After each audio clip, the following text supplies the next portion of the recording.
Bonsoir mes frères. Que Dieu continue à vous bénir grandement. La gloire est pour Dieu. La gloire est pour Dieu.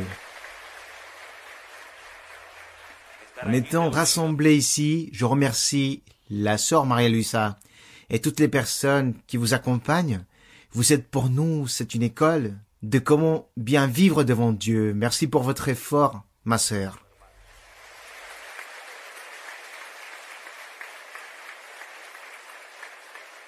Dans la Bible, il est écrit que Dieu corrige le fils qu'il aime. Et la sœur Maria-Luisa nous aime beaucoup, à chacun d'entre nous, parce qu'elle vit en nous enseignant et nous corrigeant. Béni soit le nom de notre Dieu. Je vous invite à vous lever, frères et sœurs. Nous allons prier notre Dieu pour préparer ce cœur. Dieu, déjà de diverses manières, avec beaucoup de rêves, nous a montré qu'aujourd'hui sera un jour de grande liberté. Aujourd'hui, ce sera un jour où Dieu nous libérera grandement et nous en avons besoin, n'est-ce pas mes frères?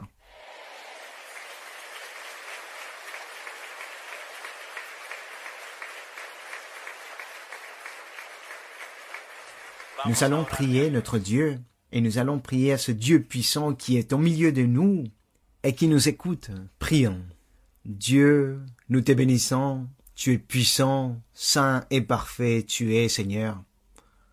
Comme toi, il n'y a personne, Seigneur. Tu es celui qui connaît les cœurs. Regarde, Seigneur, nous avons eu, dans des dates humaines, parlons, pendant 9 ans, dans l'attente de cette grande bénédiction, Seigneur.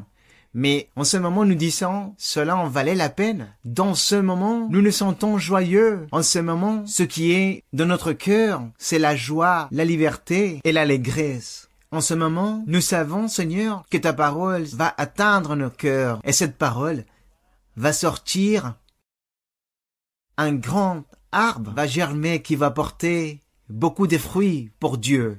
Parce que nous savons, Seigneur, que tu vas nous aider. Regarde, Dieu, nous avons dédié ce temps pour toi. Plais-toi, Seigneur, de chacun d'entre nous. Bénis-nous, Seigneur. Aide-nous, car sans toi, Seigneur, nous ne sommes rien. Sans toi, nous atteignons rien et nous accomplissons rien, Seigneur. Que ce moment te soit agréable.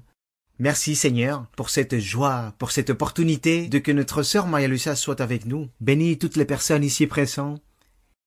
Et à chacun d'entre nous, nous te le demandons, Dieu, et bénis grandement notre sœur Maria-Luisa et tous ses accompagnants. Nous te le demandons au nom de notre Seigneur Jésus-Christ. Toute la gloire et tout l'honneur soit toujours pour notre Dieu. Vous pouvez vous asseoir, mes frères. Nous voulons glorifier notre Dieu. Nous voulons louer notre Dieu. J'en suis sûr. Nous allons donc chanter ensemble. Nous allons ouvrir nos livres de chant. Hymne 242. Il me guide. Hymne 242.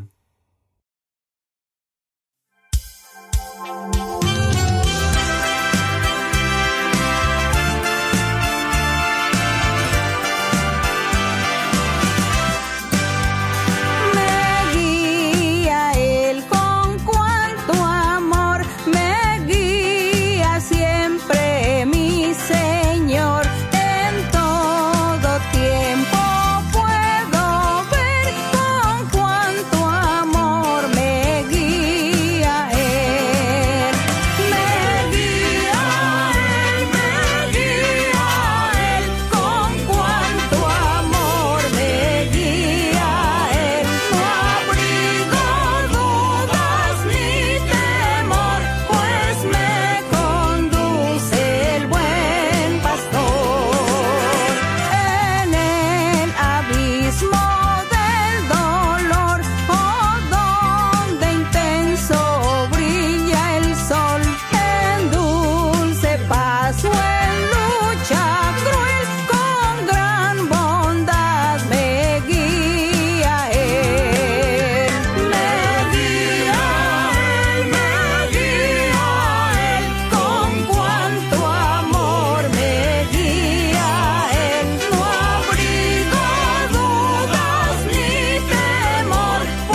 le Seigneur. Comme c'est beau de louer notre Dieu. Mais maintenant, nous allons l'accompagner avec des applaudissements à ce Dieu, mes frères. Je vous invite à vous lever. Nous allons chanter quelques cantiques, un très beau cantique qui s'intitule « Je sais que tu es ici, Seigneur ». Et Dieu est avec nous, mes frères, et nous le ressentons.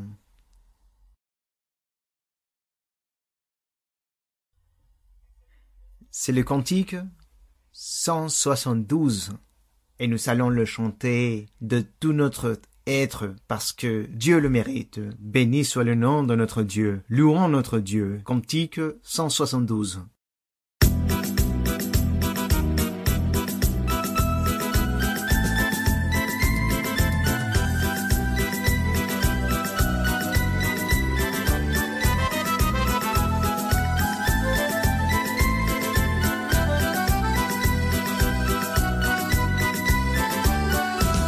Je sais que tu es ici, Seigneur, je sais que tu es ici, je sais que tu es ici, Seigneur, je sais que tu es ici. Mon âme te loue, mon âme te loue, mon âme te loue, car je sais que tu es ici. Mon âme te loue, mon âme te loue, mon âme te loue, car je sais que tu es ici. Je sais que tu es ici, Seigneur, je sais que tu es ici, je sais que tu es ici, Seigneur, je sais que tu es ici. Mon âme te loue, mon âme te loue, mon âme te loue, car je sais que tu es ici. Mon âme te loue, mon âme te loue, mon âme te loue, car je sais que tu es ici. Je sais que tu es ici, Seigneur, je sais que tu es ici, je sais que tu es ici, Seigneur, je sais que tu es ici. Mon âme te loue, mon âme te loue, mon âme te loue, car je sais que tu es ici. Mon âme te loue, mon âme te loue, mon âme te loue, car je sais que tu es ici.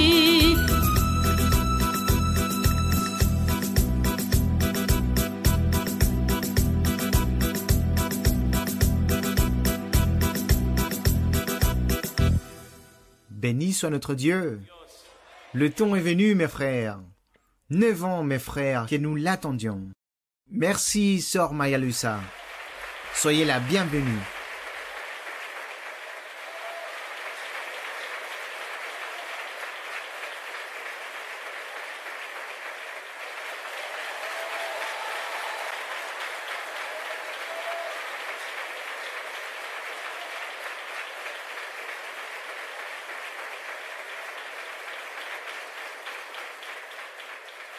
Bonjour, bonsoir, mes très chers frères et très chères sœurs d'ici de la République dominicaine. De grandes salutations remplies de tendresse. Je suis très heureuse et très contente d'être ici avec vous. Je rends grâce au Seigneur pour m'avoir permis de venir, car l'Église du Seigneur a grandi énormément. La promesse de Dieu s'est accomplie année après année. Et maintenant, dans beaucoup de lieux du monde, le Seigneur se manifeste grandement. Il agit dans beaucoup de cœurs pour son royaume. Et chaque fois, c'est de plus en plus difficile de pouvoir venir vous rendre visite. Peut-être avant, je venais voir beaucoup les frères et sœurs avec plus de fréquence, mais aujourd'hui, tout est sorti du pouvoir humain. Mais notre Dieu si puissant, qui travaille en esprit et en vérité, notre Dieu qui est esprit, et qui se trouve partout dans le monde, et regarde les cœurs des personnes, et regarde aussi les pensées de chacun, c'est ce qu'il y a de plus important. Là se trouve le Seigneur, avec chaque vie, chaque cœur, avec chaque être qui s'affermit pour lui.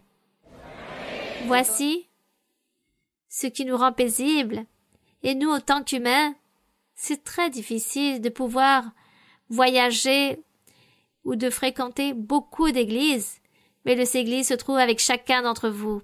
Le Seigneur observe et nous regarde tous. Il regarde si nous croyons, si nous sommes confiants, si nous le cherchons, si nous sommes en train de purifier nos cœurs, nos vies chaque jour. Dieu est toujours attentif. Nous avons connu ce chemin. Dieu nous a apportés, il nous a établis ici dans ce lieu, devant la présence de Dieu. Il s'agit d'un grand privilège pour chacun d'entre nous. Et nous ne pouvons pas échouer devant le Seigneur. Nous devons continuer, croire en lui. Vous pouvez vous asseoir, mes frères et sœurs, et nous allons continuer de l'avant. Nous devons déposer notre confiance en Dieu. Nous, autant qu'humains, nous vivons avec beaucoup de besoins. Nous avons certaines nécessités, mais nous avons besoin de ce Dieu tout-puissant qui a créé le ciel et la terre. Nous avons besoin de lui, à tout moment de notre vie. Dieu nous a créés et nous a établi des lois, des règlements. Et Dieu nous a posés sur la terre et nous a laissé deux chemins. Le chemin du bien et le chemin du mal. Les personnes parfois se demandent pourquoi Dieu a fait cela. Pourquoi Dieu a créé le diable? Pourquoi Dieu a créé le mal? Mais nous sommes des êtres humains et nous ne pouvons pas tant poser de questions de la volonté du Tout-Puissant, de cet être surnaturel qui gouverne tout l'univers. Nous, autant qu'humains, nous n'arrivons pas à comprendre sa grandeur. Non plus, nous avons les mots pour pouvoir mentionner ou lui exprimer ou nous exprimer peut-être des choses que nous souhaitons tant savoir et connaître de lui. Nous n'avons pas les mots adéquats de comment nous exprimer. Mais il connaît notre âme, nos cœurs, notre conscience. Et il sait que nous avons besoin de lui et que nous nous posons beaucoup de questions, mais nous aussi que nous respectons son ordre, son mandat. Lorsqu'il nous enseigne, par exemple, que nous ne devons pas poser tant de questions ou lui demander tant de choses, mais tout simplement, nous devons y croire. Croire sans poser tant de questions, sans demander « mais pourquoi? Mais pourquoi ainsi ?» Dieu ne veut pas cela.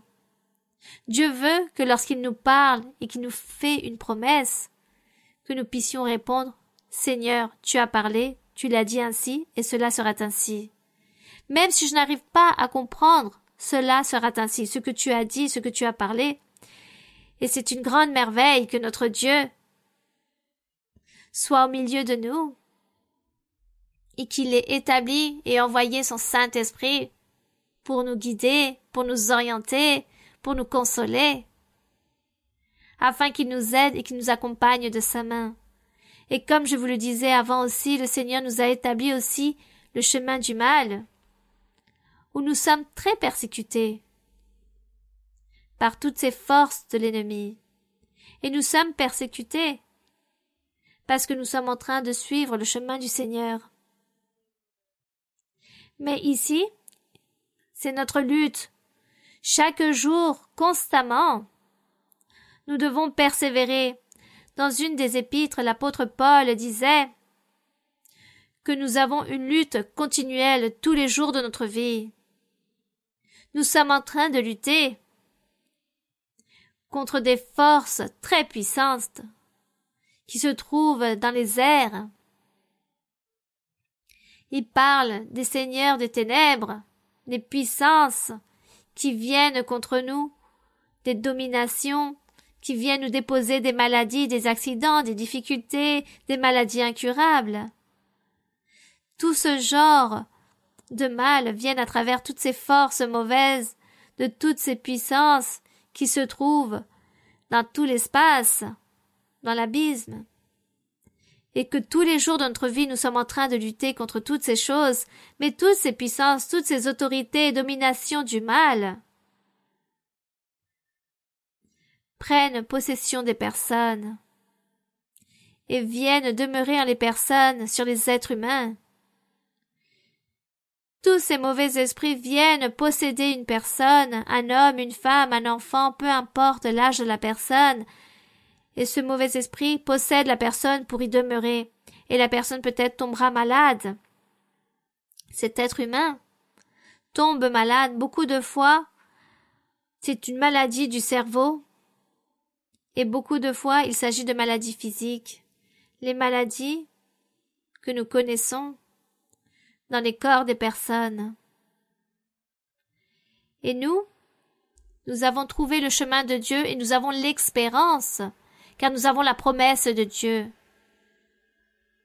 Que suivre sa voie, il va nous aider à alléger tous ces fardeaux, à ôter certaines maladies, des mâles. Et le Seigneur nous donnera la consolation, le repos, car toutes ces forces du mal ôtent la paix et la joie. Mais nous avons connu la voix de Dieu. Aujourd'hui, vous vous trouvez devant la présence de Dieu. Sans que vous rendiez compte, le Seigneur est à vos côtés. Il est en train d'observer chaque personne, il connaît vos pensées. Et le Seigneur veut envoyer la paix, la joie, la tranquillité, la guérison. Le Seigneur veut guérir aussi du cerveau, car il y a beaucoup de personnes qui souffrent de maladies mentales. Le Seigneur aussi veut guérir toutes ces maladies physiques. Et vous, qui vivez et souffrez de tous ces syndromes, ne vous sentez pas seul ou abandonné, ne vous sentez pas affligé, abattu, car Dieu va faire un miracle dans votre vie si vous êtes une personne constante dans la recherche de Dieu. Si vous continuez de l'avant, si vous persévérez dans ce chemin que Dieu vous a tracé, alors Dieu vous guérira. Dieu va vous consoler, va vous donner la joie. Dieu va vous donner la paix.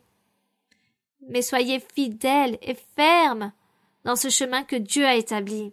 Dieu vous a apporté dans cette voie, dans ce sentier, pour redresser votre vie spirituelle et pour vous bénir physiquement aussi. Alors, ne méprisez pas cette bénédiction que Dieu vous a donnée, de vous apporter à la connaissance du chemin de la vérité de Dieu. Et le Seigneur veut que vous persévérez, soyez fidèles, fermes jusqu'au dernier jour de votre vie. Car le Seigneur bénira dans la vie, dans le parcours de votre vie, il vous donnera les bénédictions, la paix, du soulagement, de la guérison, de la consolation. Et ensuite le Seigneur offre la vie éternelle. Je rends grâce à notre Dieu, car depuis le jour où il a fait cette promesse merveilleuse, qu'il allait établir une église, un grand peuple, dans le monde entier, et qu'il apporterait les âmes, qu'il allait convertir les cœurs. Ainsi le Seigneur l'a fait. Je me rappelle la première prophétie lorsque le Seigneur l'a faite il y a à peu près quelques années, à peu près dans l'année 68. En 1968, le Seigneur a fait cette première promesse, sans prendre en compte un rêve que j'eus en étant enfant. Je ne l'ai pas pris en compte car plusieurs années sont passées, je ne connaissais pas encore Dieu, jusqu'au jour, à mon adolescence, j'ai connu Dieu. Et c'est lorsque ce rêve est apparu dans mon souvenir, je l'ai raconté à plusieurs personnes. Et on me disait, il s'agit d'un appel de Dieu. Et jusqu'à là, mais lorsque le Seigneur a commencé avec le premier message, ce fut quelque chose de merveilleux, car jusqu'au jour d'aujourd'hui, je vois la parole du Seigneur accomplie. C'est pourquoi je ne doute pas que Dieu existe, et je ne doute pas que ce que nous sommes en train de faire soit un plan de Dieu. Je ne mets rien en doute, car il s'agit de l'œuvre et du travail que Dieu est en train de réaliser par sa promesse. Et Dieu s'est chargé de convertir les cœurs, d'apporter les personnes, de séduire les personnes.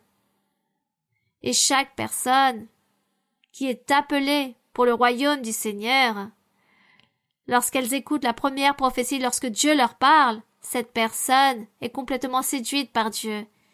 Je vous vois tous séduits par Dieu et très heureux et très joyeux, car c'est juste Dieu qui vous a convaincu. Et vous pourrez voir que nous ne faisons pas des programmes spécialisés, nous ne faisons pas des spectacles, ni aucune programmation pour attirer les personnes, pour les distraire. Mais le seul distracteur, le véritable spectacle, disons que le véritable show que nous pouvons démontrer, c'est la manifestation du Saint-Esprit avec tous ses merveilleux dons. Et que la parole de Dieu arrive au cœur de chaque personne. Et c'est de cette façon que les personnes se séduisent de Dieu et continuent de l'avant. Lorsque le monde présente des spectacles pour attirer les personnes, pour les enthousiasmer, pour les avoir avec eux, cela ne dure pas beaucoup. Ce plaisir s'en va, cette allégresse, cette joie est passagère. Il s'agit d'un plaisir d'un instant et tout passe. Mais ce que Dieu fait est constant. Le Seigneur, même si nous avons un ennemi qui nous persécute, qui nous fait du mal, au milieu de toutes ces choses, nous sommes très heureux et très allègres, optimistes dans ce chemin du Seigneur. Nous sommes toujours en train d'espérer qu'il y aura un jour meilleur, que la semaine prochaine sera meilleure, que l'année prochaine, Dieu va me donner des solutions à ces problèmes et que promptement le Seigneur va me donner des choses, va exaucer mes vœux. Nous avons toujours cette espérance que Dieu va nous protéger, qu'il va nous garder, qu'il va nous aider à persévérer, à continuer de l'avant et à résoudre tous nos problèmes, de tout ce qui nous arrive dans la vie de tous les jours, de tout ce que nous devons faire. C'est pourquoi, avec ce motif, nous sommes ici très heureux en train de glorifier notre Dieu et nous louons notre Dieu et nous sommes très heureux dans ce chemin. Et nous demandons au Seigneur qu'il nous aide pour arriver à ce but. Nous devons arriver à cet objectif et le but c'est le jour de notre mort. Ainsi est notre objectif et nous devons arriver à ce but avec notre Dieu, étant au service de Dieu jusqu'au dernier jour de notre vie. Donc, avec toute l'allégresse et avec toute la joie, nous sommes ici devant le Seigneur pour le louer, pour méditer en sa parole et pour le glorifier. Et comme vous aimez chanter en a cappella sans la mélodie, chantons un cantique au Seigneur. Chantons-lui ce cantique qui s'intitule « Quelle merveille que Christ m'ait trouvé !» Il m'a trouvé. Gloire à Dieu.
Béni soit le nom du Seigneur, que l'honneur et la gloire soient pour notre Dieu.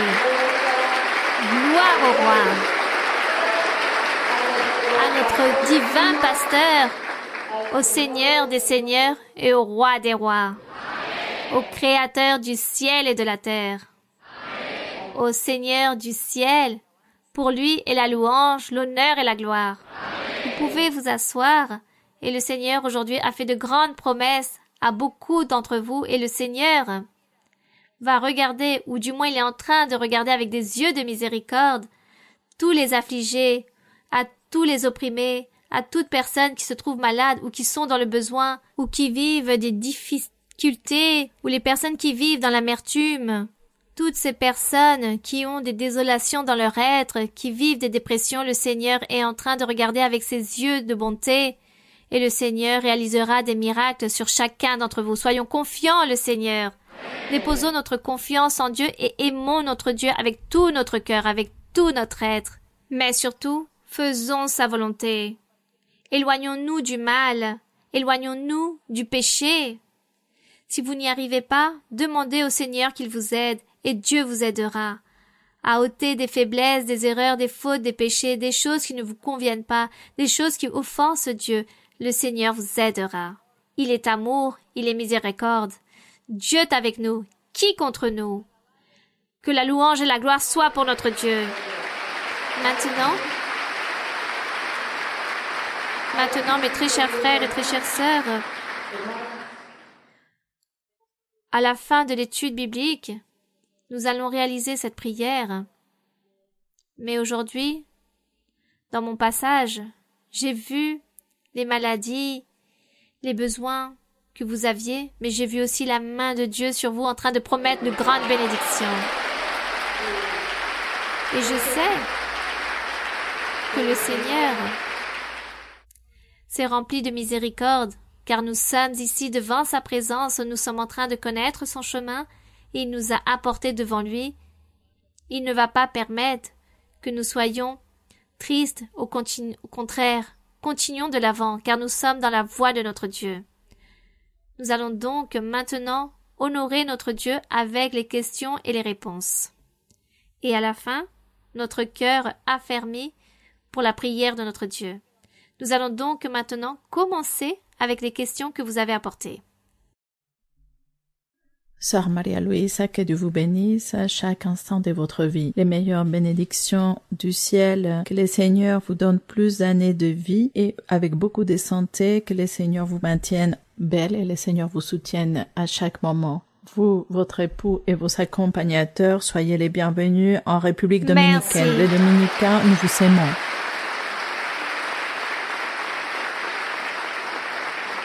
Depuis que votre arrivée a été annoncée, nos cœurs n'ont pas arrêté de palpiter de joie. Nous remercions le Seigneur. C'est une promesse du Seigneur accomplie.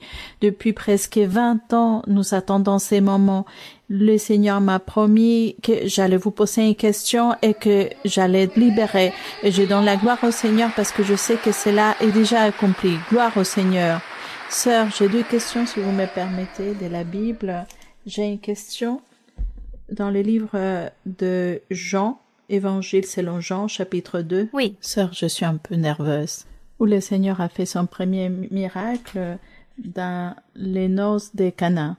Je viens d'une famille de la religion traditionnelle et parfois, eux, ils adorent la Vierge Marie et ils prennent ce verset pour dire qu'il prie à Marie en tant qu'intermédiaire, sachant par doctrine que le seul intermédiaire, c'est notre Seigneur Jésus-Christ qui est décédé sur la croix pour nous. J'essaie d'argumenter, mais ils disent que comme Marie a demandé à notre Seigneur Jésus-Christ de convertir l'eau en vin, donc ils disent qu'il faut lui demander à elle.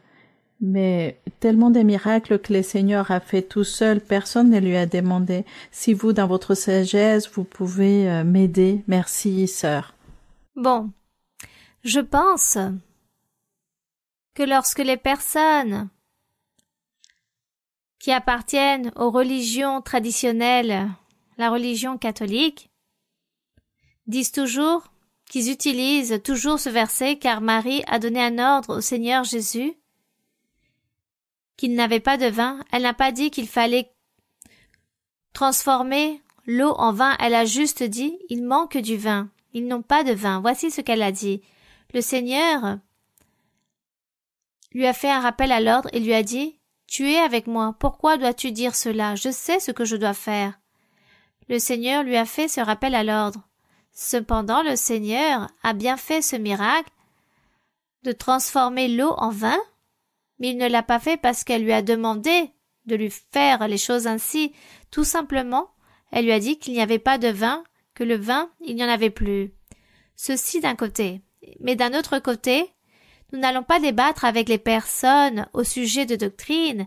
Si la personne vient me voir et me dit « Il faut demander des choses à elle, car elle a dit au Seigneur de faire telle chose », alors je vais répondre « Bon, continuez à vénérer ainsi, parce que nous admirons, nous chérissons et nous respectons cette personne que Dieu a mis à son service afin que le Seigneur Jésus-Christ vienne au monde. Car Dieu est devenu chair. Dieu est devenu chair pour vivre parmi les hommes, parmi les êtres humains, et Dieu est devenu chair, qu'il est entré dans le ventre de cette femme qui a obtenu toute la grâce parmi tant de femmes vertueuses d'Israël. Elle a obtenu cette récompense et le Seigneur l'a mis à son service pour que d'elle naisse le Seigneur Jésus-Christ. C'est pourquoi nous admirons que cette femme a obtenu la grâce de Dieu, la merci de Dieu. Car lorsque l'ange s'est présenté à elle, elle a prié Dieu et elle a dit « Seigneur, tu es mon sauveur ». Il faut donc apprendre ce verset pour le raconter aux gens qui disent que celle-ci a donné un ordre au Seigneur Jésus, mais il faut enseigner aussi que dans un autre passage, Marie dit « Mon âme exalte le Seigneur et mon esprit se réjouit en Dieu mon sauveur. » Voici ce que dit Marie, que Dieu est son sauveur. Qu'est-ce que cela signifie?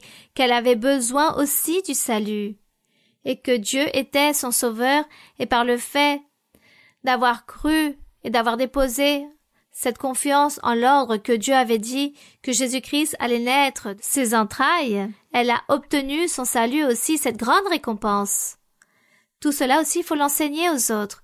Mais comme nous n'allons pas débattre de doctrine, à quoi cela sert-il? Car à la fin, personne n'accepte les choses, personne ne veut se mettre en accord, donc plutôt nous disons à la personne « Je respecte ta croyance, je respecte ce que tu penses, ton opinion. Ne t'inquiète pas, mais je t'invite à venir à mon église, car Dieu parle. N'aimerais-tu pas que Dieu te parle, et que Dieu te console et te donne la joie et te dise des choses merveilleuses? Alors je t'invite à venir à mon église. Et pour le reste, laissez que cette personne continue avec sa croyance, ne vous inquiétez pas, poursuivez, car Dieu est le seul qui se charge de tout, c'est lui qui nous transforme, qui nous régénère, que nous changeons de pensée. Alors, nous n'allons pas débattre au sujet de doctrine, nous respectons que les personnes fassent les choses ainsi, mais par contre, nous l'invitons à venir à l'église, car si elle vient à l'église, le Saint-Esprit lui parlera, et Dieu va la convaincre, et Dieu lui ôtera sa manière de penser. Alors pourquoi allons-nous nous mettre à débattre à ce sujet? Il y a peu, il y avait une femme qui venait à l'église. Une femme venait à l'église. Durant un certain temps, elle est venue à l'église, et ensuite, elle n'est plus revenue. Et un jour, elle a dit, « J'allais à l'église. C'est très beau, j'aime beaucoup, mais je ne suis pas revenue, car je veux continuer à garder samedi, je veux continuer à garder les jours du sabbat. » Alors on lui répond, oui, continuez, ne vous inquiétez pas, gardez ce jour-là pour vous, mais allez à l'église, allez et cherchez le Seigneur. Peu importe si vous ne voulez pas travailler ce jour-là, si vous ne voulez pas travailler les samedis parce que vous voulez les garder pour vous, alors gardez ce jour-là. On va pas juger cette personne. Et on a répondu ainsi à cette personne, continuez à garder ce jour-là pour vous. Mais ne cessez pas de venir à l'église, cherchez les choses de Dieu. Et vous allez voir que Dieu va nous enseigner et il va nous établir dans le lieu où nous devons être. Alors pourquoi tant débattre au sujet de doctrine? Soyons sages, intelligents pour donner une réponse. et invitons les personnes à venir pour que Dieu leur parle et Dieu se chargera de les convaincre. Bien, c'est cela. Continuons.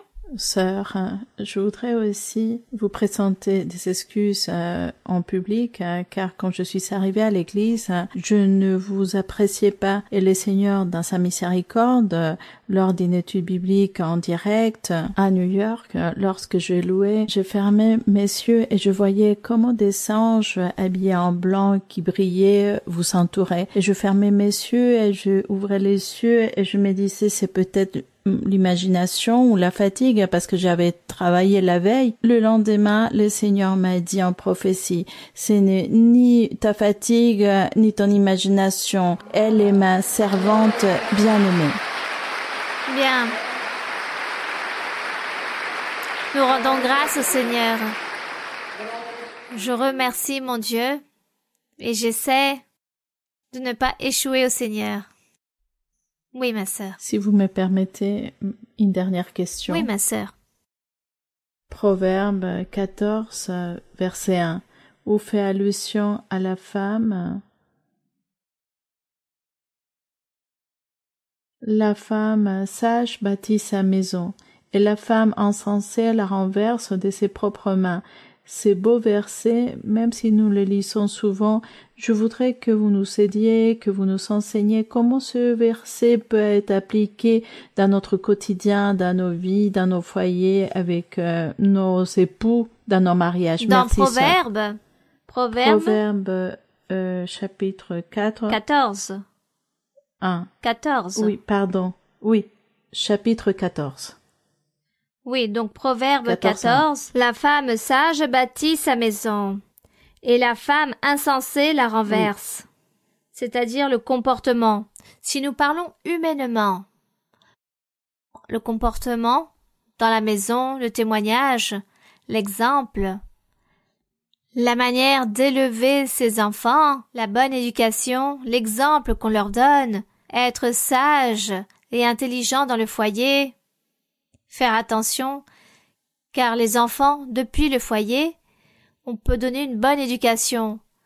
Donc, si on commence à dire de vaines paroles, et si les enfants écoutent que nous disons des mensonges, ou qu'il y a des conflits, donc, ou qu'il y a des disputes, par exemple aussi, donc, cette famille va être tout un désordre, et les enfants vont s'élever ainsi, et vont agir de la même façon, d'une mauvaise façon, et en étant adolescents, ces enfants, ou plutôt ces adolescents vont être rebelles, obstinés, car ils n'ont pas eu une bonne éducation, n'ont pas grandi avec de bons exemples, avec de bons comportements, avec de bonnes mœurs.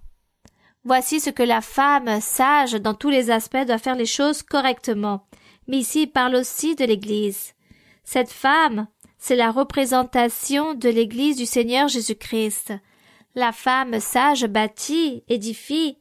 Donc le Seigneur est la tête de cette maison. Les croyants, nous sommes le corps de Christ. Donc, comment devons-nous nous comporter les uns envers les autres dans l'assemblée ou autant qu'Église? Comment devons-nous nous comporter? Vivre une vie sainte, droite, une vie remplie de bons témoignages, de bons exemples, de valeurs, de vertus, de qualités. Vivre dans l'intégrité, afin que ce corps du Seigneur soit parfait comme le Seigneur dit que son corps sera parfait et que l'Église sera parfaite. Car autant que chef, il va perfectionner son Église, son corps. Donc de la même façon, ici, il y a cet exemple représentant cette femme qui se trouve dans son foyer, dans sa maison, la manière de comment elle se comporte, de comment elle agit, aussi par rapport à son conjoint, à son époux, pour que les personnes qui se trouvent dans ce foyer puissent voir ce bon exemple, et ainsi elle va bâtir, elle va édifier, elle va avoir une bonne construction. La femme va être sage, intelligente en faisant les choses correctement, tout avec sagesse, prudence, intelligence, avec une bonne façon de vivre. Donc celle-ci édifie. Mais l'autre ne l'édifie pas, mais elle va tout faire tomber en ruine, et elle va faire que tout se termine, qu'il y ait des séparations.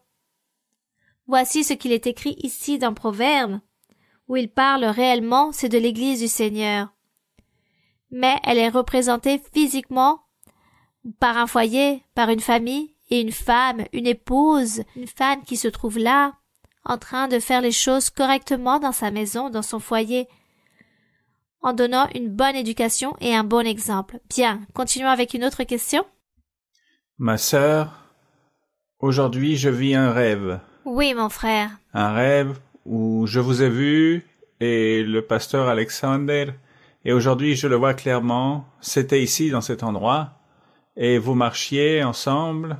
Quand vous marchiez dans l'allée, tu es habillé de la même manière que vous êtes habillé cet après-midi. Dieu est parfait, ma sœur. Ma question se trouve dans le livre de Job, chapitre 5, du verset 17 au 19. Oui. Je peux lire, sœur? Oui, allez-y. Heureux l'homme que Dieu châtie. Ne méprise pas la correction du Tout-Puissant. Il fait la plaie et il la bande. Il blesse et sa main guérit. 6 fois il te délivrera de l'angoisse et 7 fois le mal ne t'atteindra pas. Ma question est dans le verset 19 où il est dit 6 fois il te délivrera de l'angoisse et 7 fois le mal ne t'atteindra pas. Si vous pouvez nous expliquer, ma sœur? Bien. Donc Job souffrait beaucoup. Il souffrait une certaine maladie et de grandes douleurs. Job souffrait énormément. Et il pensait qu'il était châtié par Dieu. Il a pensé que Dieu était en train de le châtier. Mais réellement, Dieu n'était pas en train de châtier Dieu, il était juste en train de le mettre à l'épreuve, car il y a eu un défi, car le diable a dit à Dieu que Job louait et aimait Dieu juste par son propre intérêt, car Job était riche et qu'il avait toutes ses commodités, et c'est pour cela qu'il glorifiait et louait le Seigneur, et que si Dieu lui ôtait tout ce qu'il avait, tout ce qui lui appartenait, il allait ensuite le maudire. Et Dieu a dit que cela ne sera pas ainsi, car Job aimait Dieu même dans la pauvreté. Donc Dieu a permis de réaliser cette épreuve. Il a dit au diable, fais ce que tu veux avec Job, sauf tu ne lui ôteras pas la vie. Et Job effectivement est tombé malade. Il a souffert de grandes douleurs à cause de sa maladie, et il pensait que Dieu était en train de le châtier. Mais Job était conscient qu'il avait vécu une vie droite devant Dieu durant toute sa vie, qu'il n'avait pas commis de péché. Il ne rappelait pas avoir commis un seul péché. Cependant, il disait, sûrement, qu'il a dû faire quelque chose où il ne s'est pas rendu compte, et c'est cela que Dieu était en train de le châtier. Et c'est pourquoi il est écrit ici, « Heureux l'homme que Dieu châtie. Je me sens heureux car Dieu est en train de me châtier. » Voici ce que disait Job. Et si Dieu est en train de me châtier, c'est parce qu'il m'aime, c'est parce qu'il va me donner une récompense, c'est parce qu'il me regarde. Voici ce que disait Job. Puis il donnait un conseil à ces personnes qui l'écoutaient, « Ne méprisez pas la correction du Tout-Puissant, car il fait la plaie. » Dieu châtie. Il réalise la plaie avec le châtiment en parlant d'un châtiment physique, par exemple, lors des coups de fouet. Il dit, il fait la plaie, mais il va guérir. Il guérit cette plaie. Et Job disait, ne vous inquiétez pas, Dieu châtie, mais il va guérir de nouveau cette plaie. Avec sa main, il guérit. 6 fois, il te délivrera de l'angoisse, et 7 fois, le mal ne t'atteindra pas. Il s'agit ici d'une figure rhétorique qui symbolise s'il existe 6 fois que Dieu est en train de châtier la même personne, cet homme en train de le châtier, si 6 fois il te délivrera, ou il l'a déjà délivré d'un certain mal, d'une certaine tribulation très forte, que la 7e fois le Seigneur ne va pas permettre que cette personne souffre tant de douleur, car le Seigneur le fera sortir de l'avant. C'est une manière de dire comme lorsque le Seigneur Jésus disait « Il faut savoir pardonner 7 fois 70 ». C'est une manière de dire 7 fois 70. Ce n'est pas parce que cela a un certain symbole où il faut être exactement 7 fois 70 et compter ainsi. Non, c'est juste un hébraïsme, la façon comment Dieu parlait. Comme La 7e fois, la 7e tribulation, ne viendra pas le mal, faisant comprendre Dieu de toute façon donnera la victoire. Dieu permet qu'il y ait une tribulation, une maladie, un mal, quelque chose de mauvais qui puisse vous arriver. Dieu peut le permettre. Mais à la fin, si vous êtes fidèle à Dieu et vous poursuivez votre chemin avec Dieu, à la fin, Dieu vous donnera la victoire. Il vous donnera le triomphe en absolument tout. Voici ce que veut dire ici le Seigneur. Bien, continuons. Oui, mon frère. Sœur Maria Luisa, bonjour à vous. Bienvenue en République dominicaine. Sœur Maria Luisa, je viens d'Haïti. Je fais partie de l'église ici. Et si vous me permettez, je voudrais plutôt parler dans ma seconde langue natale qui est le français. Ma vie a changé pour le mieux depuis que je suis dans cette merveilleuse église. Je ressens beaucoup de paix. Mi vida ha cambiado desde que estoy en esta maravillosa iglesia. Yo siento mucha paz. Je rends grâce à Dieu parce que je sais que c'est lui qui m'a parlé. Et aussi, un grand merci à vous, Sœur Maria Luisa, parce que vous m'avez appris à aimer Dieu. Le doy muchas gracias a Dios porque yo sé que es Él quien me ha hablado. Y le doy muchas gracias a usted, hermana María Luisa, porque usted nos ha enseñado a amar a Dios. Sœur Maria Luisa, si vous me le permettez, j'aimerais vous poser une question qui se trouve dans le livre des Psaumes, les chapitres 139, les versets 7 et 8. ¿A dónde me iré de tu espíritu? ¿Y a dónde huiré de tu presencia? Si subiera a los cielos, allí estás tú. Y si en el Seol hiciere mi estrado, he aquí, allí tú estás. Sœur Maria Luisa, je comprends que ces versets parlent de la façon dont Dieu sait et voit tout, que rien n'est caché à la présence de Dieu, et donc nous ne pouvons pas nous cacher de la présence du Seigneur. Hermana María Luisa, comprendo que estos versos hablan de la manera en que Dios todo lo sabe y todo lo ve, que nada se puede ocultar a la presencia de Dios, que por lo tanto nosotros no podemos ocultarnos de Él. Cela devrait toujours nous aider à agir honnêtement et sincèrement devant le Seigneur. Esto debiera ayudarnos a actuar siempre de manera honesta y sincera delante del Señor. En ayant une bonne conscience et qu'ainsi il ne nous reproche pas nos mauvaises actions.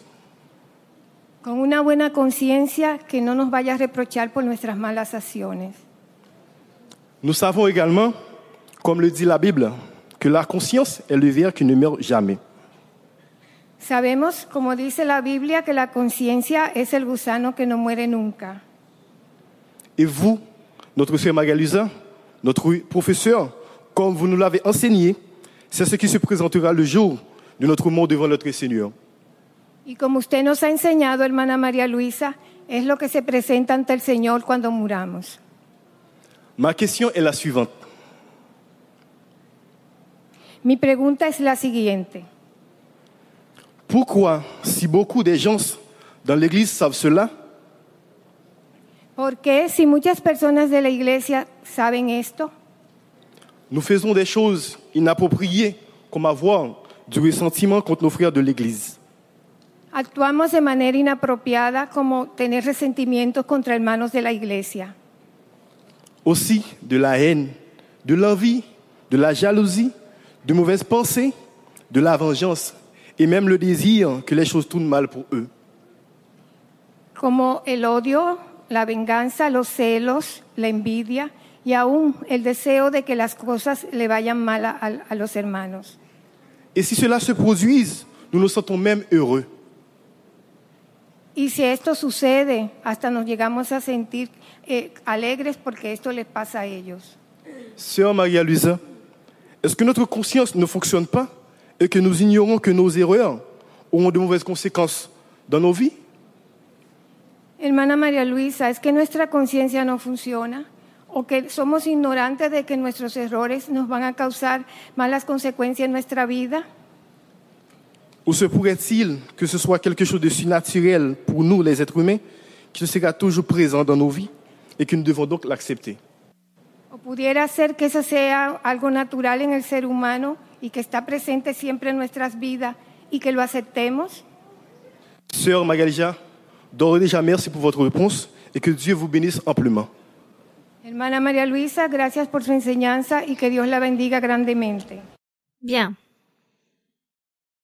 Le frère, combien de temps menez-vous à vous rassembler dans l'église? 1 an et demi. Bien.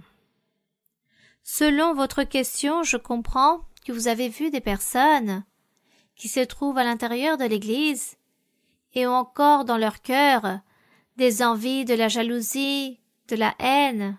Voici ce que je peux comprendre. Bien. Et vous voulez que toutes ces choses ne soient pas faites ainsi. Disons que tout a un temps. Les personnes qui viennent à l'assemblée viennent chargées de péchés, d'erreurs, de faiblesses, de beaucoup de choses mauvaises. Elles viennent avec des rancunes, des haines, des vengeances, comme vous venez de l'énoncer, sont remplies d'hypocrisie. Elles n'ont pas ce sentiment d'amour, de miséricorde, et tout cela est tout à fait normal. Mais Dieu, peu à peu, lorsque la personne vient et reste à l'église avec tous ses défauts, Dieu commence à changer la personne peu à peu. Il y a des personnes qui durent très longtemps pour changer complètement. Il y a des personnes qui changent d'un jour à un autre. Il y a des personnes qui prennent des mois, voire des années pour changer. Mais de toute façon, il y a toujours un processus de changement, de transformation. Il y a une promesse merveilleuse lorsque Dieu dit qu'il va transformer cette personne, qu'il va l'aider, et la personne aussi demande à Dieu et s'efforce pour pouvoir changer, et s'efforce aussi pour ôter toutes ces choses mauvaises de sa conscience, de sa vie, toutes ces choses mauvaises. Tout cela est un processus. Nous devons nous remplir de patience les uns envers les autres. Nous devons avoir beaucoup de patience. Il y a des personnes très matures dans leur vie spirituelle et d'autres des personnes récentes qui arrivent, qui sont remplies de défauts, et sûrement nous en rendons compte de toutes ces choses.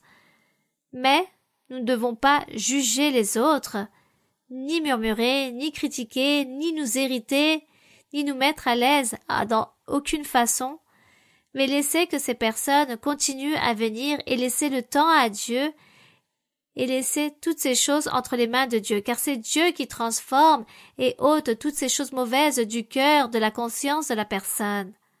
Alors, cela fait 1 an et demi que vous êtes à l'église, vous êtes très récent, nous pouvons le dire ainsi, vous êtes à peine en train de connaître Dieu et vous commencez à connaître l'amour et la miséricorde de Dieu.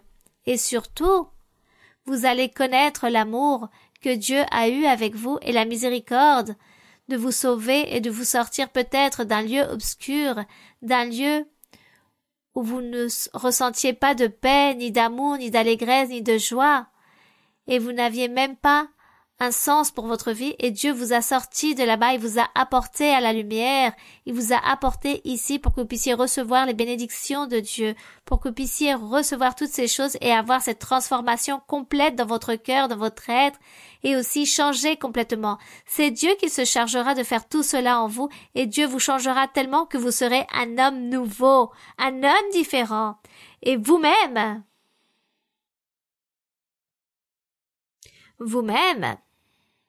avec le temps, vous allez être un instrument entre les mains de Dieu. Et Dieu va vous mettre à son service pour que vous puissiez aller dans votre pays, parler, évangéliser à beaucoup de personnes, de votre famille, de vos amis. Et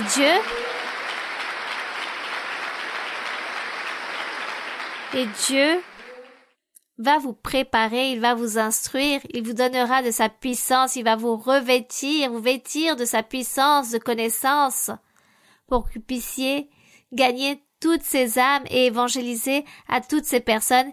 Et beaucoup vous écouteront, beaucoup vont vous écouter, car ils vont savoir,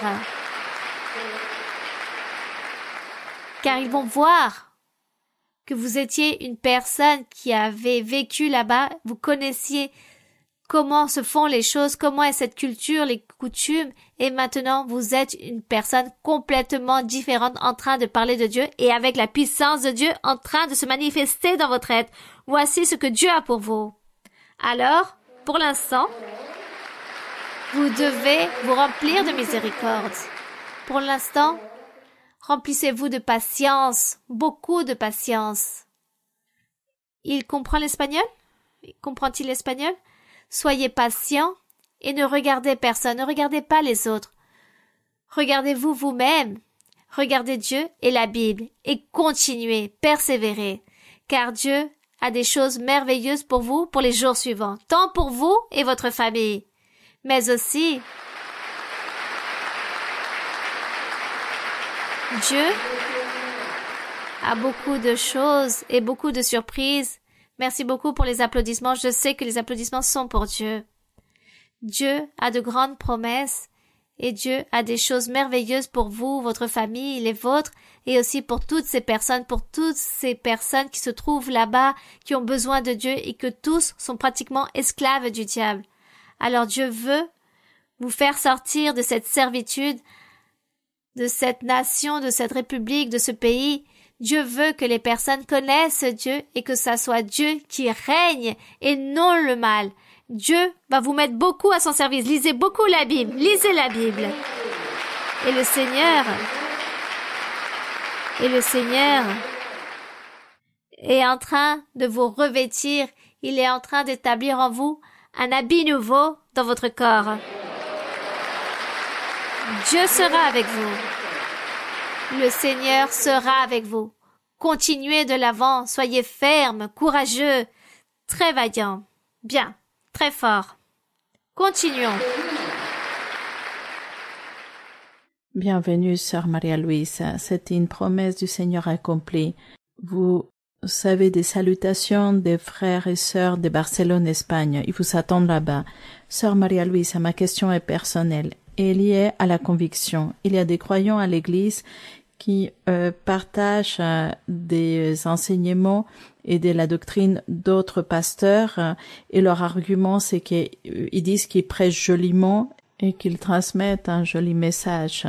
Sœur, vous nous avez enseigné que si nous avons confiance avec ces frères et sœurs, il faut les corriger avec beaucoup de patience et beaucoup d'amour. Par exemple, sœur, moi j'ai vécu une expérience dans laquelle j'ai corrigé à une sœur de l'église et la réponse qu'elle m'a donnée, c'est que ça n'a rien de mauvais. Lorsque j'ai vu son attitude, je lui ai dit avec beaucoup d'affection de m'excuser, que mon intention ce n'était pas de l'offenser. Ma question c'est, Sœur Maria Luisa, comment nous devons agir avec prudence face à cette situation pour ne pas gêner? Car en réalité, nous voyons que cette personne se sent offensée. Nous souhaitons corriger et enseigner à ces personnes cela, mais nous ne voulons pas les gêner. Non, continuez au contraire à corriger. Il faut enseigner. Même si les personnes s'offensent, vous devez corriger et la personne a dit il n'y a rien de mauvais. Sûrement pour elle, il n'y a rien de mauvais. Mais Dieu lui ôtera des bénédictions. À elle, Dieu lui ôtera des bénédictions. Tout simplement, accomplissez à corriger, à enseigner, afin que la personne marche dans la droiture, et si la personne n'accepte pas, c'est un problème pour la personne. Continuez de l'avant avec le travail, et toujours défendre les choses de Dieu, la cause de Dieu, et ne peuvent pas faire aussi tant d'attention, car il y a des personnes qui n'ont pas encore compris la doctrine. Les gens qui font cela, c'est parce qu'ils n'ont pas encore compris la doctrine, ils ne sont pas convertis à Dieu. Alors, vous vous enseignez, si la personne accepte, tant mieux, et sinon, ne vous inquiétez pas. Il faut faire les choses correctement, avec sagesse, mais il faut corriger afin que les personnes ne perdent pas leur bénédiction. Car si vous dites qu'il n'y a rien de mauvais dans tout cela, mais vous allez peut-être perdre des bénédictions par le fait de voir d'autres personnes. Et sûrement, qu'est-ce que ces personnes enseignent? Oui, peut-être ces personnes ont de belles paroles, mais qu'est-ce qu'elles enseignent? Ce n'est pas le fait d'avoir de belles paroles, mais avoir la profondeur du message de ce qui est enseigné. Voici ce qui est important. Ensuite, Dieu vous donnera la sagesse, l'intelligence pour pouvoir enseigner, pour parler, pour corriger. Mais vous continuez votre chemin, continuez à chercher les choses de Dieu, lisez la Bible, et Du moins, essayez de sauver d'avoir ces dons de ce que Dieu vous a promis, qui n'est pas encore arrivé dans votre vie, et que toutes ces choses arrivent promptement. Demandez au Seigneur, efforcez-vous, persévérez. Oui, continuons. Bonjour, Sœur Maria-Louise. Avant de vous poser mes questions, je souhaite vous remercier pour son grand travail de nous transmettre la doctrine sur Internet.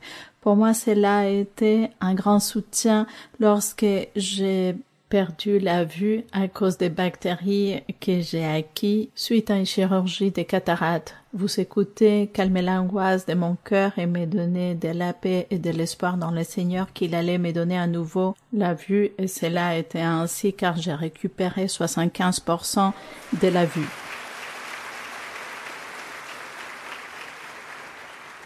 Une fois de plus, merci beaucoup, Sœur Maria-Louise.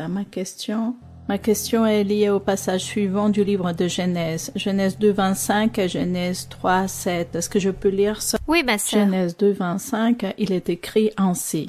L'homme et sa femme étaient tous deux nus et ils n'en avaient point honte. Genèse 3.7. Les yeux de l'un et de l'autre s'ouvrirent. Ils connurent qu'ils étaient nus. Ayant cousu des feuilles de figuier, ils s'en firent des ceintures. Sœur Maria-Louise, l'homme a été créé à l'image et la ressemblance de notre Dieu, en justice et en parfaite innocence, en tant qu'un réflexe de la sainteté de Dieu. Adam et Ève, ils étaient vulnérables dans un sens positif à la volonté de Dieu et ses bénéfices, mais ils se sont laissés tenter par le diable à cause de cette désobéissance. Ils sont devenus vulnérables au péché et pour cela, ils ont eu la honte de leur nudité. Cette image à ressemblance de Dieu abîmé a été transmise à leur descendance. Cette désobéissance dans la Bible a été précisée comme la nudité de l'homme dans un sens physique. Nous trouvons différents passages qui font allusion de ne pas découvrir la nudité de nos pères ou nos mères et de la couvrir avec des habits blancs. J'ai cherché dans les dictionnaires le sens de nudité. Qualité de nudité, quelque chose de honteux, érotisme, opprobre. Nous trouvons aussi double visage, dépouillement et vulnérabilité de l'humain. Je pose ma question sur Maria-Louise. D'abord, l'homme est né nu tel qu'Adam et Ève au paradis. Comment la nudité physique est-elle interprétée dans ces cas-là? Pureté, innocence et soumission. Deuxièmement, lorsque nous nous convertissons au Seigneur, cette méchanceté, l'orgueil, la jalousie, les désirs sont ôtés de chez nous grâce au Saint-Esprit qui purifie notre cœur. Dans cette recherche de perfection, au moment de la mort, notre âme monte vers le Seigneur pur, tel que lorsque nous sommes nés. Troisièmement, on peut considérer la nudité physique comme la méchanceté du cœur et la nudité du cœur ou de l'âme comme le dépouillement de cette méchanceté. Et c'est ces habits blancs dont la Bible fait allusion. C'est notre âme complètement dépouillée du péché. Ma sœur, à partir d'où? Par où voulez-vous que je commence à vous donner les réponses à tout ce que vous me demandez? Comme la sœur pose beaucoup de questions, je vais juste donner une petite réponse. N'allez pas vous confondre avec la nudité physique avec la nudité spirituelle. Cela est différent. La nudité physique, si une personne marche nue sans absolument rien, cela est être malhonnête. Il s'agit d'un manque de décence, de pudeur. Le Seigneur a enseigné, dès le début comme une morale, que l'homme devait se garder de ne pas montrer ses parties intimes, ses parties privées. Dieu a permis que les choses se fassent ainsi. Adam et Ève étaient innocents, ils marchaient nus, mais lorsqu'ils ont désobéi et ont mangé le fruit défendu, l'histoire raconte que leurs yeux se sont ouverts et ont commencé de la sorte à découvrir le bien et le mal, c'est-à-dire la malice. Avant, ils avaient connu le bien et c'est pourquoi ils marchaient nus.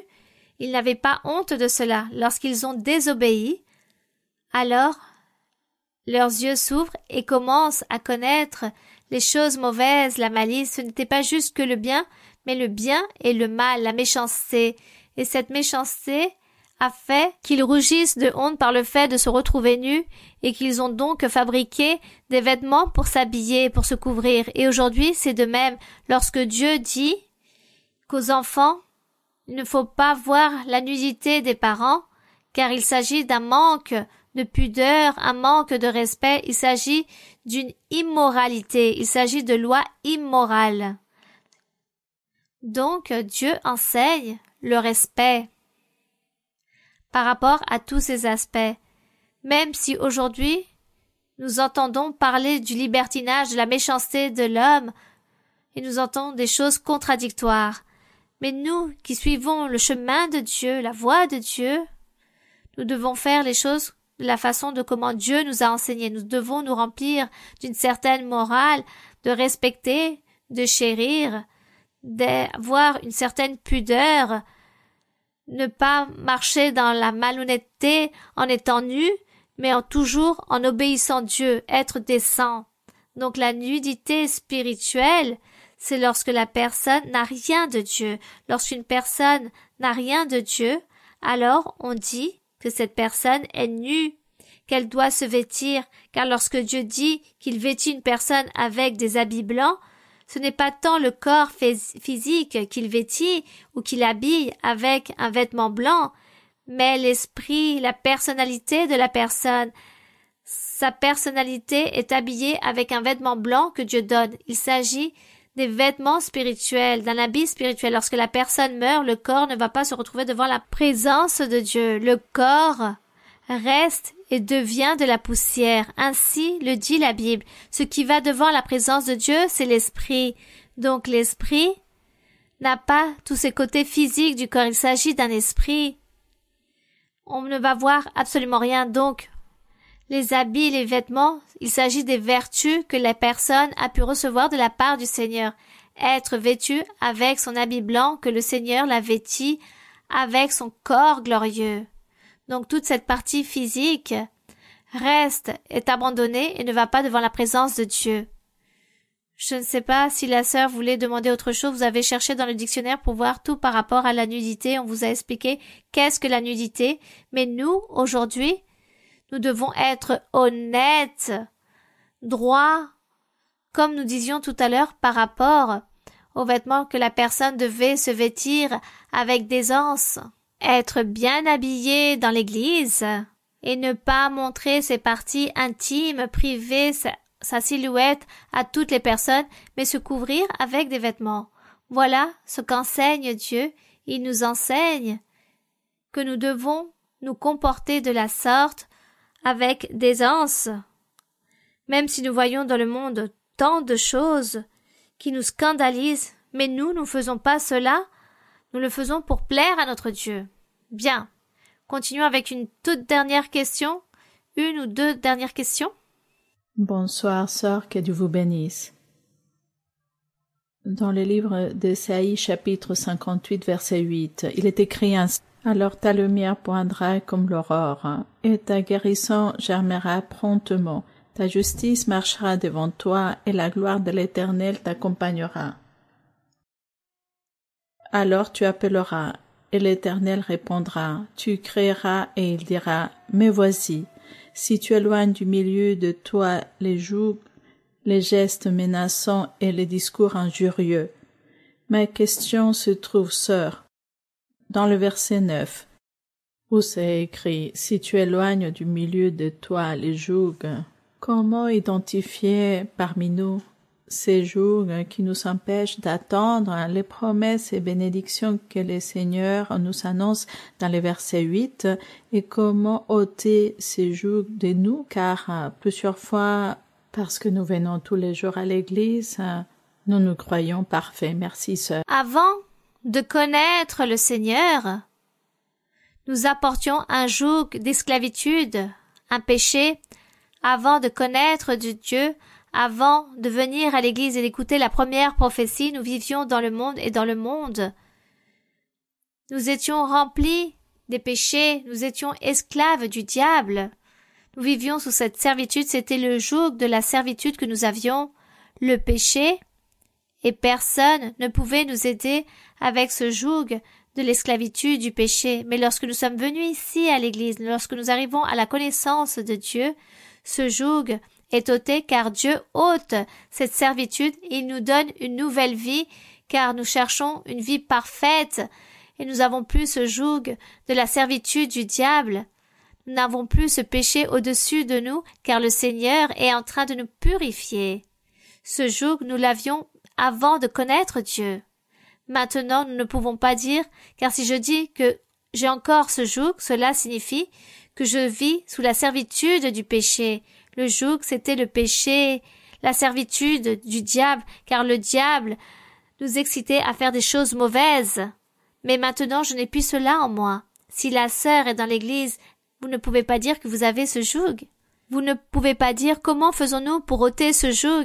Les personnes du monde, les personnes qui ne connaissent pas Dieu, qui ne sont pas arrivées à la connaissance de Dieu, pour la première fois, nous pouvons dire que ces personnes sont remplies de ce joug, de cette servitude du diable, de cette servitude remplie de péché. Mais ici, dans le Seigneur, tout cela est ôté. Le Seigneur le chasse, l'ôte, et nous sommes libres. Ici, le Seigneur nous donne la délivrance. C'est cela. Donc, il ne faut pas mal interpréter ce mot « joug » dont parle la Bible. C'était avant de connaître le Seigneur. Maintenant que nous sommes en le Seigneur, nous ne devons plus avoir ce joug, cette esclavitude du diable, ce péché que les personnes avaient anciennement et encore les personnes du monde l'ont encore. Mais lorsque la personne arrive à Dieu, ce joug est ôté. Bien, continuons avec une dernière question. Oui, mon frère. Sœur Marie-Louisa, bonjour. Que Dieu vous bénisse grandement. Ma sœur, ma question est basée sur les temps d'Abimélec, Abraham et Sarah, spécifiquement sur Genèse 20, verset 2. Oui, mon frère. Je peux lire? Oui, mon frère. Abraham disait de Sarah, sa femme, « C'est ma sœur. » Abimélec, roi de Guérar, fit enlever Sarah. Sœur, évidemment, Abraham a menti à cette occasion pour protéger sa vie. Et tous ceux qui sommes ici, nous savons que c'est une stratégie. Mais est-ce qu'il existe une limite, sœur, à ce genre d'action? Pouvons-nous mentir et justifier que c'est une stratégie ou nous ne devons pas entrer dans cette erreur et déplaire au Seigneur? Bon, tout d'abord, analysons qu'Abraham ne vivait pas sous la loi de Moïse. Pour lui, il ne s'agissait pas d'un péché, car la loi de Moïse n'existait pas encore lorsqu'Abraham fit cela. Donc pour lui, il ne s'agissait pas d'un péché, car Dieu ne lui avait pas encore dit de ne pas faire ces choses, de ne pas dire de mensonges. Donc la loi n'existe pas. Tout d'abord, il faut analyser. Et la deuxième chose qu'il faut analyser, il faut voir qu'est-ce qu'un mensonge. Car parfois les personnes appellent tout des mensonges, mais il s'agit que le mensonge est cette chose qui détruit. Le mensonge détruit quelqu'un, une personne, quelque chose, fait du mal, blesse une autre personne. Elle fait beaucoup de mal. Un mensonge peut commettre beaucoup de mal. Et si nous allons dire qu'Abraham a menti, non, parce qu'il ne faisait pas du mal à quelqu'un. Lorsqu'il a dit « il s'agit de ma sœur », il ne blessait aucune personne. Au contraire, il était en train de sauver sa propre vie et garder aussi la dignité de sa femme. Voici ce qu'il était en train de faire. Donc, à ce moment-là, il ne disait pas de mensonge. Il n'était pas en train de mentir, car il l'a dit pour se sauver. Ou sinon le roi allait lui ôter la vie pour rester avec sa femme. Voici ce qu'a pensé Abraham. Il a dit « je veux me garder et qu'elle n'aille pas non plus être violée pratiquement ». Donc, ici, il n'y a aucun de mal. Lorsque nous pensons qu'il s'agit d'un mensonge, ce n'est pas un mensonge. Car ici, il ne commet de mal à personne. Ni le roi a été blessé, ou d'une certaine façon, Dieu lui a même révélé de faire attention de ne pas toucher cette femme. Dieu lui a révélé. Ce fut même un bienfait ce qu'a reçu ce roi. Et ce mensonge n'a blessé personne, n'y a commis aucun de mal. Cependant, les mensonges que Dieu réprimande dans la Bible, c'est le mensonge qui blesse, qui trompe. lorsqu'une personne se sent blessée, se sent mal parce qu'on lui a menti, parce qu'elle avait fait confiance en quelque chose, en quelqu'un, et on lui dit un mensonge, et la personne est en train de lui mentir en disant que les choses ne sont pas ainsi, et si elle le fait, alors elle se sent mal, elle est blessée, elle a l'impression qu'on se moque d'elle, elle se sent humiliée, elle sent cette douleur, cette jalousie, bon, peu importe, à cause de ce mensonge, selon le mensonge. Et il y a en plus une conséquence derrière cela, il s'agit du véritable mensonge. Et par rapport à Abraham ici, il n'y avait pas de mensonge. Il n'y avait aucun mensonge en lui. Et Dieu ne s'est pas irrité contre lui pour avoir fait cela. Au contraire, Dieu lui a même donné plutôt l'habilité pour se défendre de cette façon. De même, il s'est produit avec le roi David lorsqu'on le cherchait pour lui ôter la vie, lorsqu'il se trouvait dans la bouche de ses ennemis. Il dit qu'il a fait semblant d'être fou pour pouvoir sauver sa vie, ou sinon on lui aurait ôté la vie. Et comme il s'est montré fou à leurs yeux, alors ces personnes disaient « Ne faites pas attention à cette personne, elle est complètement folle. » Et il a été sauvé grâce à cela. Donc ce n'était pas un mensonge, il a fait cela, et Dieu ne l'a pas jugé qu'il s'agissait d'un mensonge, car il n'a blessé personne. Il n'a fait du mal à absolument personne en faisant cela. Mais le véritable mensonge blesse beaucoup et commet beaucoup de mal. Le véritable mensonge fait du mal dans beaucoup d'aspects aux autres personnes ou même à une grande foule de personnes ou à une même seule personne selon le mensonge, selon ce qu'on est en train de dire en tant que mensonge. Et cela blesse, commet beaucoup de mal et il s'agit d'un péché devant Dieu. Si une personne est confiante à une autre personne et l'autre personne ne cesse de lui donner et de lui faire des mensonges, alors elles se sont complètement trompées. Et la personne commence à dire « J'ai cru en toi, j'avais confiance en toi, je pensais que tu faisais ceci, je pensais que tout cela était correct. Et regarde maintenant comment je me sens déceptionnée, humiliée, trompée, je me sens très mal. Maintenant, je ne crois plus en toi, j'ai perdu cette confiance. » Vous voyez?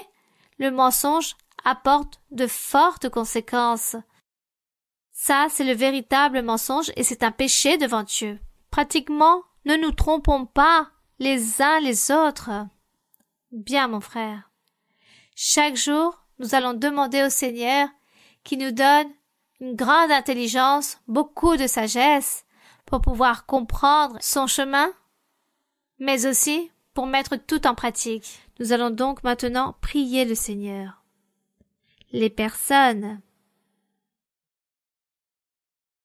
qui savent, qui se sont rendus compte, qui croient et savent qu'on leur a fait des sorcelleries, qui sont victimes de sorcellerie, d'envoûtement, de malédiction. Et à cause de cela, vous êtes en train de souffrir. Certaines personnes ne peuvent pas dormir correctement. D'autres vivent dans le désespoir ou sont remplis de douleurs dans leur corps, des douleurs que même la médecine n'arrive pas à comprendre, sont remplis de souffrances, de douleurs, n'ont pas de stabilité ou qui vivent de dépression, de toutes ces maladies mentales. En ce moment même, lorsque nous allons prier notre Dieu, et que notre Dieu nous a promis, il nous a fait ses promesses, comme dans le psaume que nous avons lu tout à l'heure, où il est écrit que Dieu nous écoute, que Dieu agit, qu'il est rempli de miséricorde envers nous. En prenant en compte toutes ces choses, priez le Seigneur, suppliez le Seigneur et déposez en lui votre confiance et dites que le Seigneur se remplisse de miséricorde de votre fils, de votre fille, de votre frère, de votre proche, peu importe la personne. Suppliez le Seigneur avec tout votre cœur et ne doutez pas. Et déposez devant la présence du Seigneur tous vos besoins, les maladies aussi physiques, les maladies incurables.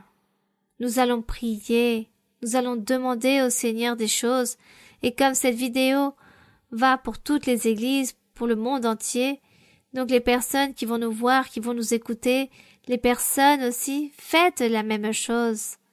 Levez vos mains si vous le pouvez, ou posez votre main sur votre cœur et demandez au Seigneur pour votre santé, pour la santé physique, psychique, mentale, pour la paix, pour les bénédictions spirituelles, matérielles, pour les besoins, pour les nécessités, pour les souhaits que vous portez sur votre cœur. D'autres veulent recevoir les dons spirituels aussi, demandez-les au Seigneur.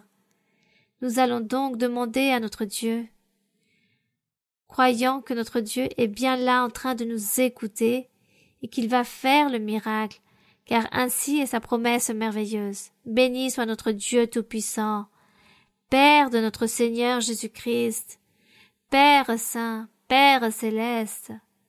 Nous te rendons grâce, mon Seigneur, pour ce moment même, pour ta miséricorde, pour ta vérité, pour ta parole, pour toutes tes promesses, pour toutes ces promesses merveilleuses qui sont fidèles et véritables.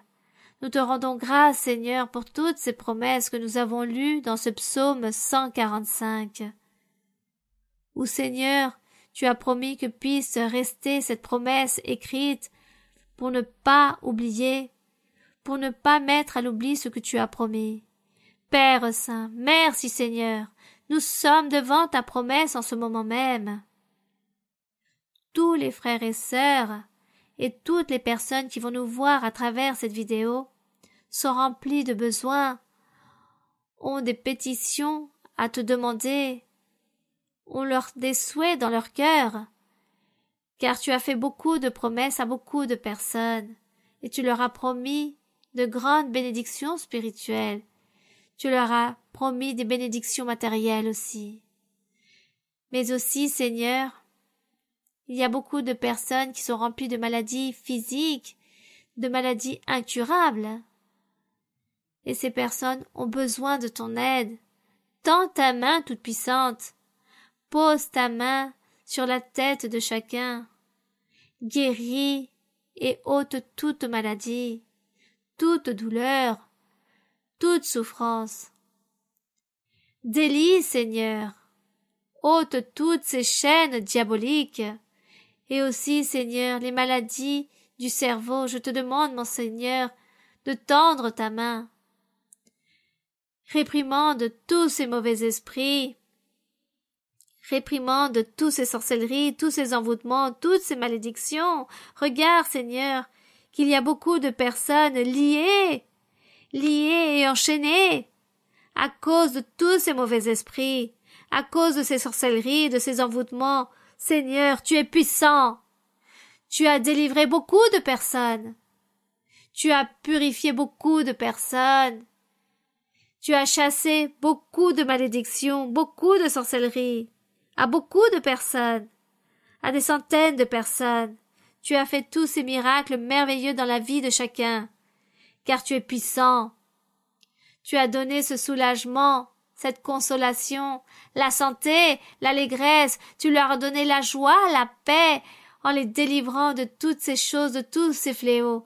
Mon Père Saint, au nom glorieux de Jésus-Christ, ton Fils bien-aimé, mon Seigneur, tends ta main toute puissante aussi sur toutes ces personnes qui ont dans leur cœur ce souhait de vouloir recevoir les choses spirituelles, d'avoir cette perfection dans leur vie, de vivre une vie droite, parfaite, intègre devant toi.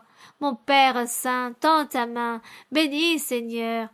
Remplis-les de la puissance de ton Saint-Esprit. Donne-leur de ton Saint-Esprit des dons spirituels. Chasse toute peur, tout doute. Ôte ce manque de confiance. Ôte, Seigneur, toute lâcheté, toute timidité. Détruis l'œuvre de l'ennemi. Ôte les non-croyances. Ôte, Seigneur, toutes ces choses mauvaises. Envoie de ta puissance, envoie les dons spirituels. Aide chaque personne, mon Seigneur, à résoudre tous leurs problèmes. Donne-leur la joie, l'allégresse, la paix. Donne-leur ce contentement. Bénédiction, beaucoup de bénédictions vous allez recevoir. Vous allez vous réjouir, car vient la puissance du Très-Haut. Vient la puissance du Saint-Esprit à la vie et au cœur de beaucoup de personnes. viennent de grandes bénédictions et des dons spirituels, de grands travails, de grandes occupations, un accroissement aussi dans les églises. Beaucoup de personnes viendront, elles vont se convertir, et je serai en train de purifier, de délivrer, et de chasser, de délier des chaînes l'œuvre de l'ennemi. Je chasserai toutes ces sorcelleries, tous ces envoûtements, je détruirai tout ce que le diable a voulu établir en ôtant la paix sur chacun, en divisé les familles. Le diable a détruit beaucoup de personnes, mais je serai en train de purifier, je serai en train de détruire toutes ces chaînes d'esclavitude que l'ennemi a établies. Je serai en train de bénir aussi matériellement. J'enverrai la paix, la bénédiction, la liberté, la guérison physique. Beaucoup de maladies seront ôtées. Promptement, je serai en train de vous vêtir avec de nouveaux habits, et je donnerai les dons spirituels à certains. Et beaucoup, je les enverrai à mon service dans beaucoup de lieux pour enseigner au sujet du royaume, au sujet des choses parfaites, au sujet de cet évangile merveilleux, de tout cet évangile qui s'étendra dans beaucoup de pays. Viendront beaucoup de changements, de prospérité. J'enverrai de grandes sommes d'argent à certains, car je sais que certains ont besoin de recevoir ces sommes d'argent, et je donnerai en abondance. Et de grandes bénédictions matérielles. Viendront beaucoup de changements, et je serai en train de vous revêtir avec la puissance du Très-Haut. J'ôterai des tristesses et des souffrances et des amertumes de tout cœur. J'ôterai, je chasserai toutes ces choses, et je serai en train de vous délivrer. Je vais vous guérir. De grandes bénédictions, de grands triomphes viendront. Beaucoup de changements positifs je serai en train de donner, et j'enverrai des miracles, des prodiges, et beaucoup seront à mon service en perfection. Beaucoup viendront et parleront de ma puissance, et je serai en train de me manifester grandement, et je donnerai ces dons spirituels, et ces prodiges seront en train de se réaliser, et beaucoup de miracles vont se produire. Continuez de l'avant, soyez fermes, car les bénédictions s'approchent sur chacun. Le diable fuira devant la présence de chacun, car le diable a voulu faire de grandes choses mauvaises, mais je serai avec chacun d'entre vous. Pour toutes ces personnes qui me supplient, qui me cherchent, continuez, persévérez, soyez fermes, car la bénédiction est très proche. Je donnerai des bénédictions à vous tous. Il y aura des guérisons, des bénédictions, beaucoup de changements, beaucoup de triomphes dans tous les aspects. Et je vous enverrai très loin pour prêcher la parole du Seigneur, et vous serez revêtus du pouvoir du Très-Haut. Et la bénédiction matérielle ne manquera pas. Je serai en train de donner l'argent nécessaire pour toutes les choses nécessaires que vous avez besoin pour évangéliser l'œuvre, ma parole. Mon Église subsistera. Soyez confiants, continuez de l'avant, soyez fermes. Merci Seigneur, Dieu Tout-Puissant. Envoie la guérison, mon Père. Vêtis-les de la puissance du Très-Haut. Donne-leur des bénédictions. Donne-leur la prospérité, le progrès spirituel, de grandes bénédictions. Merci, mon Père. Continue à délivrer, à guérir, à purifier, et libère toutes ces personnes qui vivent sous la servitude du diable. Libère-les, mon Seigneur, délivre-les. Purifie, mon Père Saint, au nom glorieux de Jésus-Christ, ton Fils bien-aimé. Au nom de Jésus et au nom de Jésus-Christ, nous serons vainqueurs. Nous allons vaincre au nom de Jésus-Christ. Glorieux est le Seigneur, glorieux est mon Père. Nous te remercions, mon Seigneur, nous te rendons grâce. Gloire à Dieu, gloire au Roi pour toujours. Alléluia, béni soit le Seigneur. Orando sin cesar venceremos, orando sin cesar venceremos. Para poder vencer necesitas el poder, en el nombre de Jesús venceremos. Venceré porque Él está conmigo. Venceré porque es amigo fiel. Venceré, venceré, vencerás, vencerás. En el nombre de Jesús venceremos. Venceré, venceré, vencerás, vencerás. En el nombre de Jesús venceremos. Orando sin cesar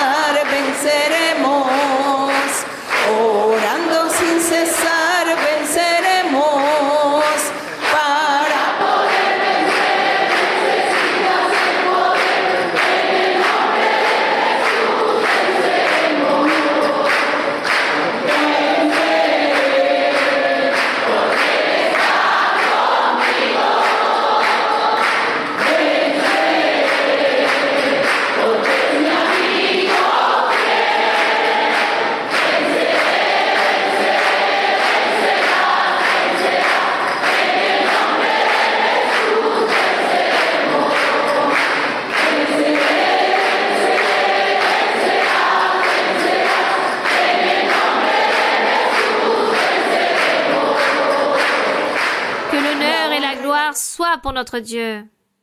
Nous rendons grâce au Seigneur. Notre Dieu a promis des délivrances, des bénédictions. Et nous devons y croire. Et le Seigneur commence à réaliser des délivrances. Ne vous inquiétez pas. Le Seigneur commence à délivrer les personnes.